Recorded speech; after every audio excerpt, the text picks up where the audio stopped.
இப்ப மேடம் என் தம்பி மேடம் சரி நேற்று காலையில ஒரு 5 வயசு இருக்கும், ஒரு 7-8 வயசு இருக்கும் அந்த பையனுக்கு. சரி வோடாஃபோன் சிம்ம முழுங்கிட்டாப்புல மேடம். என்ன பேச்சே காணோம் மேடம். அதான் மேடம் வோடாஃபோன் சிம்ம முழுங்கிட்டாப்புல. பேசினா காசு பிடிப்பீங்களா நீங்க?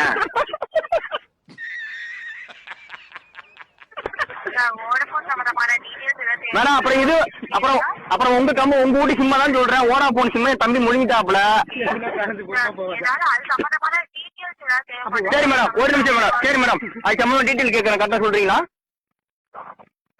இப்ப அந்த சிம்மு எந்த இடத்துல இருக்குன்னு சொல்ல முடியுங்களா? கரெக்டா சொல்லுங்க, டவர் வச்சு கண்டுபிடிங்க. ஃபர்ஸ்ட் அதை நோண்டுங்க எல்லாத்தையும். ஏன்னா அப்புறம் பெரிய சிக்கலா இருக்கு மேடம். அப்புறம் வோடாஃபோன் சம்பந்தம் கேர் சம்பந்தம் அனைத்து இதுலயும் நீங்க மாட்டிப்பீங்க. டக்குனு எடுத்து சொல்லுங்க அந்த சிம்மு எந்த இடத்துல இருக்கு, எந்த மூலையில இருக்கு, எந்த திசையில இருக்கு மட்டும் சொல்லுங்க.